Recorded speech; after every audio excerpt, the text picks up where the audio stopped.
ऐसा कि अशोक जी गहलोत ईडी से डर क्यों रहे हैं?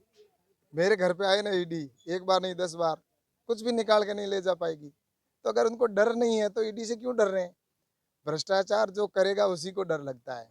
और निश्चित रूप से ये डर अब इस बार नहीं है, भविष्य में इनके डर हमेशा के लिए बना रहेगा, क्योंकि जो भ्रष्टाचार करेगा वो जेल जाएगा।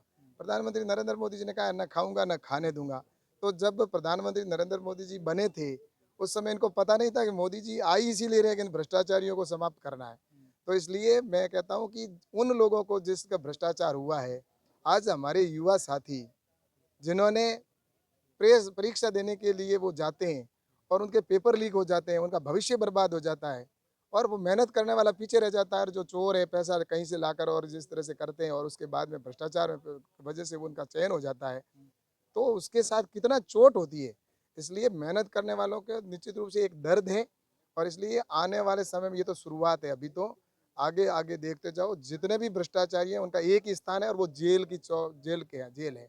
और निश्चित रूप से इनको जेल में जाना ही होगा। भ्रष्टाचार करेगा उसको न तो राजस्थान में जगह न हिंदुस्तान में जगह होगी। तो अशोक गहलोत ने ये कहा है कि कल हमने प्रियंका गांधी ने महिलाओं को लेकर 10,000 प्रति सालाना देने की, गैस सिलेंडर की बात की, तो वो बीजेपी को हजम नहीं हो रही, इसलिए हमें ईडी के माध्यम से परेशान कर। ऐसा है कि प्रियंका गांधी अब चुनाव के समय में यहाँ पर आ रही है और ये तो कहती थी मैं लड़की हूँ और लड़ सकती हूँ। तो इतने साल कहाँ गई थी? 4.5 साल हो गए, कभी आई नहीं। यहाँ पर राजस्थान में बहन बेटियों के साथ प्रतिदिन बलात्कार होते रहे। यहाँ पर एक दिन में 19 का एवरेज से बलात्कार की घटनाएं हो रही है और नाबालिग बच्चियों के साथ में हो रही है। उनके घर पे कभी नहीं गई और लड़की की बात करती है, लड़ सकती हूँ की बात करती है। इसलिए सिर्फ झूठ बोलना और झूठ के सिवा कुछ नहीं है, चुनाव के समय में कर रहे हैं। और मैं तो यही कहना चाहता हूँ कि राजस्थान की जनता परिवर्तन चाहती है और अशोक जी गहलोत ने जो मुफ्त की बातें की थी वो सिर्फ कागजों में रह गई। जनता आज भी उनके पीछे देख रही है कि कुछ मिलेगा, कुछ नहीं मिला, सिर्फ झूठे वादे किए और झूठी बातें।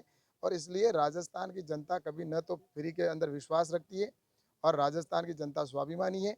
फिर भी इन्होंने कहा लेकिन वो गरीब तक नहीं पहुंची। इसलिए राजस्थान की जनता निश्चित रूप से भारतीय जनता पार्टी के पक्ष में। आपने देखा अभी जहाँ टिकट डिक्लेयर हुई है वहाँ पर भारतीय जनता पार्टी के पक्ष में माहौल है। सर्वे के अंदर भी आया कि जिस तरह से राजस्थान के अंदर जो लगभग 150 से ऊपर भारतीय जनता पार्टी की सीटें आ रही है, तो इससे स्पष्ट होता है कि राजस्थान में जनता परिवर्तन चाहती है और राजस्थान के अंदर जनता जंगल राज से बचना चाहती है, इस भ्रष्टाचारियों से मुक्ति चाहती है।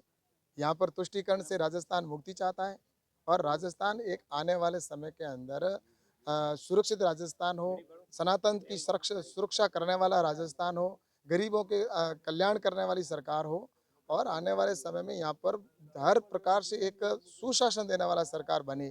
तो निश्चित रूप से वो भारतीय जनता पार्टी दे सकती है। जिस तरह से गुजरात के अंदर विकास हो रहा है, जिस तरह से यूपी के अंदर विकास हो रहा है, ऐसा शासन आए कि यहाँ पर गुंडा राज समाप्त हो जाए। यहाँ पर जिस तरह से इस प्रदेश को बजरी माफिया, भू माफियाओं ने और जिस तरह से यहाँ के चलाया है प्रदेश को, तो ये राजस्थान की जनता ने बहुत देखा है। अभी आप देख रहे हैं दिन दहाड़े किसी के ऊपर ट्रैक्टर चलाया जा रहा है तो भी कोई रोकने वाला नहीं है। आज अपराधी में किसी प्रकार का भय नहीं है। इसलिए राजस्थान की जनता तो परिवर्तन करना ही चाहती है निश्चित रूप से। और यहाँ पर एक सुशासन देने वाली सरकार भारतीय जनता पार्टी की आने वाले समय में जनता के आशीर्वाद से बनेगी।